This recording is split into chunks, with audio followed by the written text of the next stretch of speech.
En el capítulo anterior sobre la historia del meta, vimos que los decks dominantes eran los decks beatdown, así que si no viste ese video míralo aquí para que tengas más contextos de la historia del meta y entiendas las siguientes partes. Pero continuando, estos decks beatdown no duraron mucho, ya que la era de los combos estaba comenzando, y el deck que para muchos fue más infame comenzó en esta época, conocido por muchos veteranos del Yu-Gi y sorprendiendo a nuevos jugadores. Como dije en el capítulo anterior, yo no jugaba Yu-Gi en ese tiempo, por lo que toda esta información viene directo de foros como Reddit entre otros. Pero antes de comenzar, deja tu me gusta, comparte el video y suscríbete si no lo estás, eso me ayudaría mucho. Como lo dije en el primer capítulo, Yu-Gi-Oh fue un fenómeno en el 2002 al 2003, por lo que muchas colecciones fueron lanzadas en el TCG para aprovechar el auge de esa época, en especial el auge que dio el anime, y por supuesto esto aumentó enormemente el poder de las cartas para los jugadores competitivos, por lo que comenzaron a surgir combos muy poderosos enfocados principalmente en la estrategia de mano control o control manual. Estos decks prácticamente daban la ventaja de cartas mientras obligabas a tu oponente a tirar cartas, apareciendo en muchos campeonatos y torneos locales, destacando en los primeros eventos nacionales del TCG. Estos decks eran muy dominantes en el 2003, el poder de los decks mano control eran muy absurdos, incluso para hoy en día, y su habilidad de destruir la mano de tu oponente con el efecto de una serie de cartas obligaba a tu oponente a descartar prácticamente toda su mano y nunca robar ninguna carta, lo que provocaba mucha irritación por parte de tu oponente. Recordemos que en esa época los efectos de monstruos eran muy simples, por lo que aún no existían efectos de cartas que se activaran al descartar cartas, por lo que al descartar estas cartas, más que ser beneficioso, era una pérdida. De igual manera, en esta época había tantas cartas overpower del meta que el meta fue realmente confuso, y acabar con la mano de tu oponente era más que suficiente para ganar el duelo, ya que una vez que terminaras el combo, así no hayas hecho ni un punto de daño, tu oponente es más que seguro que se rendiría, porque había tantas cartas como monstruo renacido que podrías revivir algún monstruo que tú o tu oponente hayas descartado, Fever Jarra que podía reiniciar el juego, carta que hasta hoy en día sigue prohibida, y monstruos con ataque alto con facilidad de invocación que causaba grandes estragos. Y ahí es donde entra la estrella del meta de esta época, dando inicio a las estrategias de mano control, una estrategia molesta y que si completabas el combo era más que seguro que tu oponente se rendiría. Yatagarasu. Yatagarasu fue lanzado en Legacy of Darkness en julio del 2003. Con su lanzamiento los jugadores pronto percibirían el inmenso potencial de esta carta, donde crearon decks infames centrados en este pájaro fantasma, amado por muchos, odiado por muchos otros. Este combo recibió el nombre de Yataluk. Este combo, como su nombre lo indica, bloquea el robo del adversario, ya que el efecto de esta carta es, si esta carta inflige daño de batalla a tu adversario se salta a la fase de robo de su próximo turno, y si este no tenía cartas en la mano, impedías que reaccionara de alguna manera, ya que tu oponente nunca más robaría cartas, perdiendo sus puntos de vida de 200 en 200, hasta que quedaran en cero, ganando el duelo. Claro, si tu oponente tenía la paciencia para esperar esto, ya que antes de que eso pasara, era más que seguro que tu oponente se rindiese, y aunque el efecto de esta carta era una victoria garantizada para el jugador que lograra completar el combo, no era tan fácil conseguirlo, ya que antes de invocar este monstruo,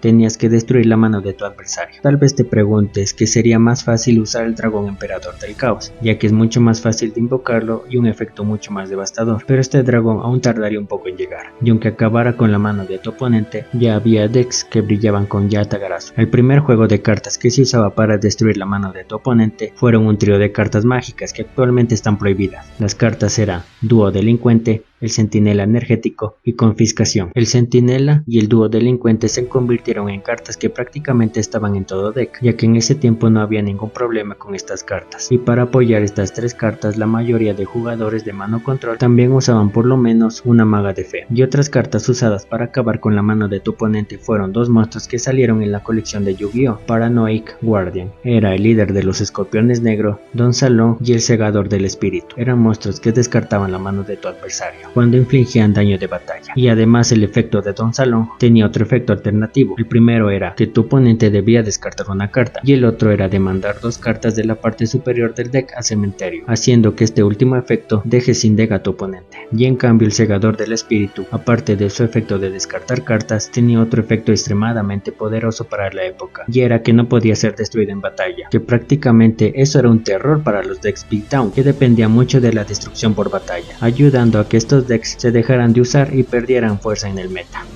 Otra carta que se vio en los decks de esta época era Sombrero Mágico Blanco, pero este no era tan bueno como las otras cartas mencionadas, pero sin embargo se usaba, pero más por una razón, y era que Don Salón era una carta ultra rara, en cambio Sombrero Mágico era más conveniente para el pueblo. ya que la podías conseguir de una manera común, por lo que era mucho más barata. Pero ya en el meta se usaba Don Salong en vez de sombrero mágico blanco. Y aparte de todo esto, los decks mano control eran muy consistentes, ya que todos usaban a Sangan, Bruja del Bosque Negro, Olla de la Codicia y Caridad Gracial, ya que podríamos considerar que este deck tenía un buscador, algo sumamente roto para la época, ya que en ese tiempo no había arquetipos que pudieran buscar ciertas cartas, pero este deck lo tenía buscadores, y estos buscadores eran monstruos que activaban su efecto cuando eran destruidos, que generalmente estos monstruos tienen el efecto de invocar otro monstruo con una característica especial, como Tomate Místico, que era el más usado en estos decks, ya que se acoplaba perfectamente a la estrategia de este deck, donde el efecto de Tomate Místico es: cuando esta carta es destruida en batalla y mandada al cementerio, puedes invocar de modo especial desde tu deck un monstruo oscuridad con 1500 de ataque o menos, en posición de ataque boca arriba, y gracias a este efecto podías invocar tranquilamente a Don Salong o a Segador del Espíritu sin la necesidad de esperar a robar estas cartas y simplemente buscarlas, donde Tomate Místico daba acceso a las principales cartas de este deck, dando mucha más velocidad a tu baraja, haciendo que los decks mano control fueran capaces de hacer las jugadas que quisieran, cuando quisieran, algo muy común hoy en día, pero en la época era sumamente raro que eso pasara. Era absurdamente consistente, que esto era algo que carecían los decks beatdown, ya que en estos decks sí tenías que esperar a robar las cartas indicadas, siendo muy lentos y muy limitados, y generalmente tenías que esperar a robar la carta que necesites, dependiendo mucho de la suerte, ya que podías robar una carta tranquilamente que no necesites, siendo un turno prácticamente perdido, y esperar al siguiente turno rezando que te venga la carta que tú quieras. Los decks mano control tuvo la combinación de estrategia de diferentes cartas que dio una consistencia muy buena para la época, teniendo un papel muy importante en los pequeños y grandes eventos de Yu-Gi-Oh!, inclusive en el mayor evento de Yu-Gi-Oh!, el mundial del 2003, pero después de este mundial el meta prácticamente siguió igual. Lo que cambió fue que simplemente añadieron nuevas cartas a este deck, pero sin embargo todo esto cambió con el lanzamiento de una nueva colección a inicios del 2004 en Invasión del Caos, una colección considerada por muchos una de las colecciones más poderosas de la historia del TCG, al introducir monstruos que podían ser invocados de forma especial, apenas baneando monstruos de luz y oscuridad del cementerio, lo que supongo que ya se están dando una idea de quién estoy hablando. Lo que una invocación especial es muy conocida hoy en día, en esa época era casi desconocido que había monstruos que podían ser invocados de modo especial por sus propios efectos, produciendo el siguiente cambio en el mundo del Yu-Gi-Oh!, ya que hacía que los decks fueran mucho más rápidos, y también fue muy importante para temas de Yu-Gi-Oh! Que conocemos hoy en día, pero eso lo conoceremos en siguientes capítulos. Y díganme, ¿qué les pareció este nuevo deck que introdujeron en esta época? ¿Jugaron el deck Yatagarasu y cómo fue su experiencia? Y lo más importante es si realmente creen que la estrategia de los decks mano control cambiaron el Yu-Gi para siempre. Coméntalo allí abajo, y si quieres que esta serie continúe, comparte el video con tus amigos y grupos, dale me gusta si te gustó el video, que eso me inspiraría a hacer más contenido, suscríbete si no lo estás.